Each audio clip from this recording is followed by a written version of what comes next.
Director का भाई हमूद सिद्दीकी गिरफ्तार कर लिया गया। महू पुलिस ने हैदराबाद से आरोपी को धर दबोचा।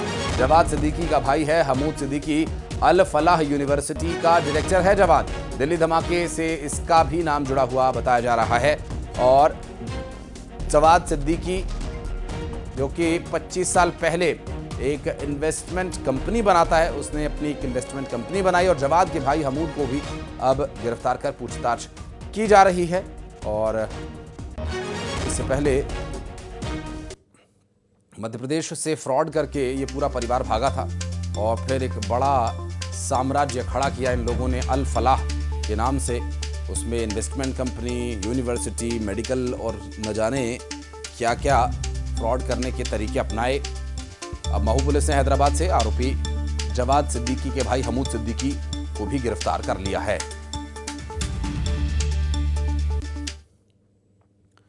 पूर्व मंत्री उषा ठाकुर ने जवाद सिद्दीकी को मास्टरमाइंड बताया और फंडिंग से लेकर हर काम में जवाद शामिल रहा है, ऐसा कहना है उनका।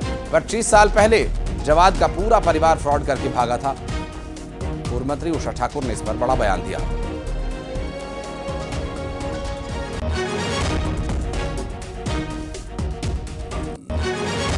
ये जो दिल्ली ब्लास्ट के बाद जो बातें सामने आई, ये सचमुच बहुत चिंताजनक है। और महू में भी जो जानकारी हमने निकाली, प्रशासन को भी जो निर्देश दिया और सब लगा है प्रशासन भी इस खोजबीन में।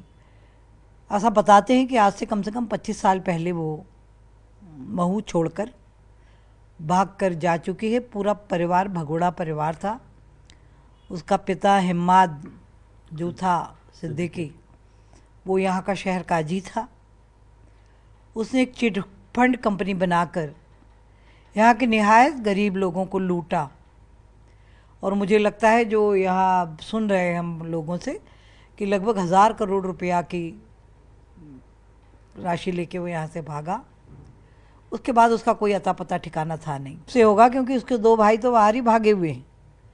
तो ये सारी फंडिंग और इस पूरे आतंकवाद के पीछे बहुत बड़ी श्रृंखला है। और हमारे साथ हमारे सहयोगी मिथिलेश हमारे जुड़ गए हैं, उनसे बात करेंगे। मिथिलेश, ये जो गिरफ्तारी हुई हमूद सिद्दीकी जो डायरेक्टर का भाई जवाद सिद्दीकी, उनकी और हम्माद जो कि उषा ठाकुर ने बयान दिया, ये पूरी फैमिली फ्रॉड में शामिल थी और ये सिर्फ फ्रॉड तक सीमित नहीं रहे बल्कि आतंक के रास्ते में और भी आगे बढ़े। जी बिल्कुल। और आतंक के डॉक्टर तैयार किए, बाकायदा जो आतंक के डॉक्टर के नाम भी सामने आए, ये सब अल फलाह यूनिवर्सिटी से जुड़े हुए थे। लेकिन आशीष ये बात है, अल फलाह यूनिवर्सिटी में जो नाम का इस्तेमाल हुआ अल फलाह, इसकी शुरुआत जो है, इस नाम की जो शुरुआत है 25 साल पहले इंदौर के समीप महू से शुरू हुई थी, जहां पर ये पूरा सिद्दीकी परिवार रहता था और अल फलाह के नाम से ही वो चिट फंड कंपनी बनाई गई थी। दोगुना जो पैसे हैं, वो जो पैसे हैं उसको दोगुना करने का, यानी मुनाफा जो दिया गया था, लालच दिया गया था, वो दोगुना करने का लालच देकर लोगों के साथ में फ्रॉड किया गया था। रातों रात ये पूरा सिद्दीकी परिवार महू छोड़कर भाग निकला था। 25 साल पहले या इस महू छोड़कर सिद्दीकी परिवार यहां से भागा था। 25 साल पुराना भगोड़ा परिवार है ये सिद्दीकी। हालांकि हमूद के ऊपर उस वक्त FIR दर्ज हुई थी, हमूद की तलाश जारी थी, हमूद के नाम पर स्थायी वारंट जारी था। उसकी गिरफ्तारी के लिए तमाम अलग अलग राज्यों में दबिश भी दी गई थी, लेकिन हमूद उस वक्त पुलिस के हाथ नहीं लगा था। लेकिन जवाद सिद्दीकी का नाम आने के बाद में हमूद की तलाश तेज हो गई थी। और फिलहाल इस वक्त की बड़ी जानकारी सामने आ रही है आशीष कि हैदराबाद से हमूद को गिरफ्तार कर लिया गया है। और गिरफ्तार करने के बाद जब उससे पूछताछ की गई तो उसने कहा कि वो जवाद अहमद सिद्दीकी यानी अपने भाई के संपर्क में नहीं है, उससे कोई बातचीत नहीं हुई है। और इस वक्त वो हैदराबाद में एक शेयर मार्केटिंग यानी एक और फ्रॉड का बड़ा खेल हैदराबाद में चल रहा था। शेयर ट्रेडिंग मार्केट के नाम पर वो अपना बड़ा व्यवसाय शुरू कर चुका था हमूद। ये वही पैसे से बड़ा व्यवसाय शुरू हुआ था जो महू के छोटे गरीब जो लोग हैं उनके पैसे लेकर यहाँ से ये परिवार भागा था। हालांकि देखिए, क्या ये माना जाए कि अब इस गिरफ्तारी के बाद ब्लास्ट मामले और आतंकी फंडिंग पर तो कार्रवाई होगी अल फलाह की, लेकिन जो इससे पहले जिस फ्रॉड का आप जिक्र कर रहे हैं, क्या इसकी भी फाइल्स खुलेंगी?